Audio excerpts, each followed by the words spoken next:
വഖഫ് നിയമത്തിൽ ചോദ്യങ്ങളുമായി സുപ്രീം കോടതി. വഖഫ് ആണെന്ന് ഒരു വ്യക്തി പറഞ്ഞ വസ്തു രജിസ്റ്റർ ചെയ്തിട്ടുണ്ടോ എങ്കിൽ പുതിയ നിയമ ഭേദഗതിക്ക് ശേഷം ആ ഭൂമിയുടെ പദവി എന്തായിരിക്കുമെന്ന് കോടതിയുടെ ചോദ്യം. ഭൂമി സംബന്ധിച്ച തർക്കമുണ്ടെങ്കിൽ അതിൽ ആര് തീരുമാനമെടുക്കുമെന്നും സുപ്രീം കോടതി ചോദിച്ചു. കോടതി പുറപ്പെടുവിച്ച വിധികൾ റദ്ദാക്കാൻ പാർലമെന്റിന് അധികാരമില്ലെന്നും സുപ്രീം കോടതി വ്യക്തമാക്കി.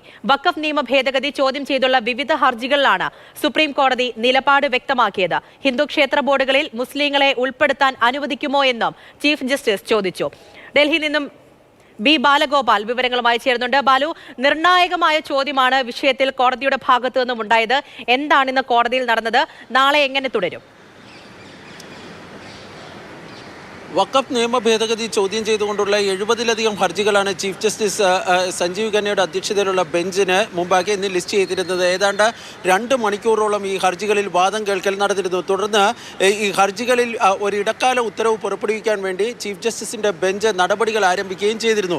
3 കാര്യങ്ങൾ ഈ ഇടക്കാല ഉത്തരവിൽ ഉണ്ടാകുമെന്ന് ചീഫ് ജസ്റ്റിസ് പറയുകയും ചെയ്തിരുന്നു. അതായത് ഈ വാക്കാൽ അദ്ദേഹം കോടതിയിൽ സൂചിപ്പിക്കുകയും ചെയ്തിരുന്നു. അതിൽ ഏറ്റവും പ്രധാനപ്പെട്ടത് ഈ കോടതി വഖഫ് ഭൂമിയാണെന്ന് പറഞ്ഞ ഭൂമിയുടെ ഉൾപ്പെടെയുള്ള ഭൂമികളിൽ അത് ഡീനോട്ടിഫൈ ചെയ്യാനുള്ള അനുവദിക്കില്ല എന്നതിനെ സംബന്ധിച്ചുള്ള കാര്യങ്ങൾ എന്ന കാര്യം അദ്ദേഹം ചൂണ്ടിക്കാണിച്ചു. അതിനു പുറമെ ഈ വഖഫ് സംബന്ധിച്ച് തർക്കമുള്ള ഭൂമികൾ സംബന്ധിച്ച് കളക്ടർമാർക്ക് പരിശോധന നടത്താമെങ്കിലും അതിൽ തുടർ നടപടികൾ സ്വീകരിക്കരുത് എന്നതായിരുന്നു മറ്റൊരു നിർദ്ദേശം.